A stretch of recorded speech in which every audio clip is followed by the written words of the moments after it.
Ça, c'est pour tuer les mouches. Comme par hasard, elles ont arrêté de voler. Et coucou, moi c'est Shirley, je suis coach et athlète haltéro et à chaque épisode je t'ouvre les coulisses de ma vie sportive et de mon métier. Mon but est de t'aider à simplifier ta pratique, renforcer ta confiance et progresser avec authenticité afin que toi aussi tu brilles sous la barre et dans la vie. Hello à tous et d'abord bienvenue sur ce podcast, on va dire l'épisode 0 puisque c'est un peu un épisode d'introduction pour expliquer qui je suis, pourquoi tu te retrouves en face de cette personne et ce que je peux t'apporter en gros dans ce podcast, ces vidéos, ton quart d'heure haltéro. Donc moi je suis Shirley, je suis coach et athlète d'haltérophilie depuis plusieurs années maintenant, donc j'ai été athlète avant d'être coach. Puisqu'en gros, je suis pas coach depuis toujours. Comment en gros j'ai rencontré l'haltéro et pourquoi je suis ici à parler de ça devant vous, c'est que en gros, j'étais dans une période dans ma vie où j'étais en pleine remise en question. Professionnellement, ça allait pas, donc forcément, sachant que tu passes 80% de ton temps au travail, personnellement j'étais impactée aussi. J'étais dans une période de déconstruction, de crise identitaire, je savais plus qui j'étais, etc. Et en fait le sport, je pense comme beaucoup, ça a toujours été un petit peu mon exutoire et ma façon à moi de me recentrer, de prendre du temps pour moi, etc.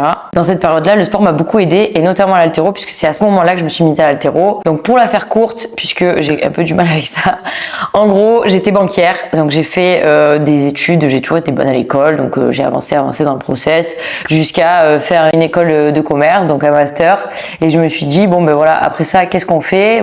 Qu'est-ce qu'on fait? J'ai eu une opportunité dans une banque, donc j'ai fini à la banque et j'ai fait 5 ans là-dedans, donc j'étais conseillère pro et entreprise, sauf que pour ceux qui me connaissent déjà ou ceux qui vont apprendre à le découvrir, j'ai quand même un tempérament qui fait qu'on m'imagine mal assise sur une chaise toute la journée. Bon bref, j'ai 28 ans, 27, je sais plus. Je suis à la banque depuis 5 ans, je me fais chier, je suis à 2 doigts du burn-out, on peut appeler ça un burn-out, ouais, au final, puisque s'il y a des amis banquiers par ici, on sait tous que c'est la merde.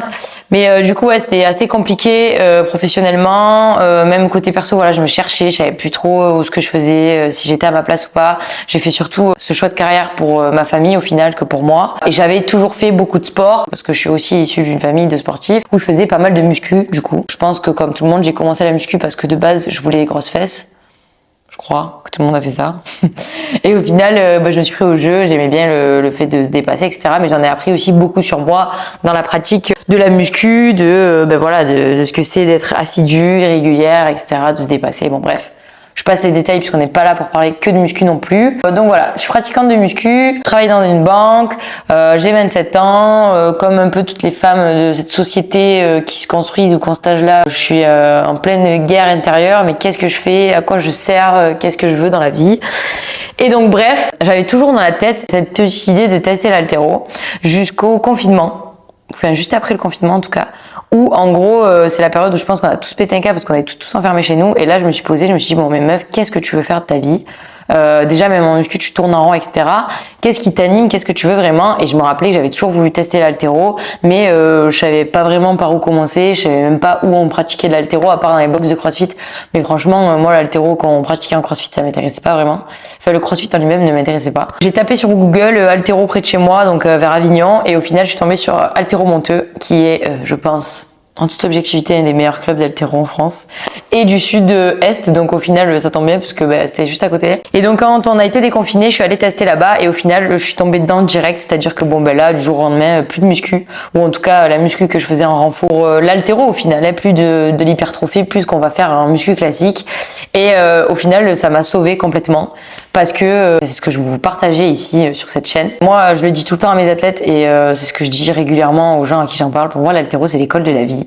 Et donc ça m'a aidé à déjà faire quelque chose que j'aimais. Donc déjà c'était cool parce que je me suis écoutée, j'ai changé de discipline, tout ça, et j'ai passé ce cap-là de repartir de zéro parce que vous le verrez dans une prochaine vidéo, mais aussi quand on commence une nouvelle discipline, il faut accepter d'être nul et de repasser par entre guillemets zéro. Quand ça fait 7 ou 8 ans que tu fais de la muscu, un peu relou quoi, t'as pas l'impression, t'es débutant donc t'es un peu nul entre guillemets, mais du coup voilà, donc j'ai repris un petit peu tout de zéro, j'ai pris ce temps-là pour au final apprendre une nouvelle discipline, donc je me suis écoutée, donc c'est cool, tu vois, j'ai fait le truc pour moi. Donc dans un premier temps, voilà, c'était un premier pas vers la nouvelle Shirley. Et pourquoi je dis aussi que l'haltéro c'est l'école de la vie et pourquoi ça m'a appris énormément, parce que si t'es là, tu le sais, c'est une discipline qui est ultra exigeante, mais où t'apprends plein de choses sur toi, quand ça va pas, quand la barre elle passe, quand la barre elle passe pas, apprendre à être lucide dans chacun des moments. Bon bref, je ferai une vidéo, je pense, dédiée à tout ça. Mais au final, moi cette discipline, en tout cas le sport en général, m'a sauvée. Et à côté de ça, j'ai pas juste fait de l'haltéro et ça y est.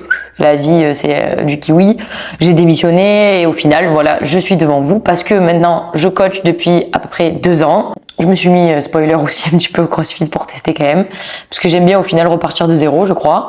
Surtout quand j'apprends les DU. Bref, au final, je suis coach depuis à peu près 2 ans. Une première année que j'ai fait donc dans une salle de CrossFit où je suis quand même spécialisée en haltéro, donc je donne des spé haltéro. Je coach en cours particulier beaucoup de crossfitters pour qu'ils améliorent leur technique, qu'ils soient plus efficients sur leur barre, etc. Beaucoup de débutants, mais des moins débutants qui font des compétitions d'haltéro aussi. Et je coach aussi, surtout, maintenant, beaucoup à distance, donc des personnes un petit peu partout en France et en Belgique. Et au Canada aussi j'ai eu. Pour leur apprendre l'haltéro, leur apprendre à prendre confiance sous la barre, à améliorer leur technique, à être plus fort, à augmenter leur total. On a tous envie de PR au final, mais pas que. Voilà, aussi ce que je veux transmettre et c'est ce que je veux faire encore plus dans ce podcast, c'est ma vision à moi de ce sport, du sport en général et c'est aussi tout ce mindset là. Donc pour être tout à fait transparente, de base le podcast devait s'appeler Weightlifting Mindset. Voilà pourquoi je l'ai pas appelé comme ça, parce que c'est trop compliqué, j'arrive même pas à le dire. Weightlifting, mindset, c'est mieux, talk. Oui, parce que vous allez voir, je m'appelle Shirley, mais je parle pas un vrai anglais. Je vais quand même pas faire un podcast entier pour raconter pourquoi je m'appelle comme ça. Au final, j'ai changé complètement d'idée, mais tout ça pour dire que voilà, j'ai quand même aussi envie de transmettre pas mal de mindset autour de ça. Déjà de 1, donc ma pratique en tant qu'athlète, ma vie de coach, vous donner des conseils sur l'haltéro, de tout ce que je répète au quotidien à mes athlètes quand on me demande tous les jours, voilà. J'ai envie de partager ça au plus de personnes possible, de pas attendre d'avoir des gens physiquement avec moi ou en coaching pour pouvoir transmettre tout ça. Donc si vous avez des questions, pouvoir répondre à travers de ces vidéos. Et également, voilà, partager tout mon quotidien autour de ce sport, autour de la vie d'une femme, une femme entrepreneur encore plus parce que c'est quand même bien différent aussi. Donc voilà, vous racontez un petit peu ma vie, vous partagez mon expérience, si ça peut vous aider au travers de ce podcast à reprendre confiance sous la barre certes, et je le dis aussi il me semble dans le générique, mais aussi au quotidien. Tout ce mindset là autour du sport et un petit peu les coulisses de ma vie, une femme coach, athlète qui se construit au travers de ce sport et dans la vie en général.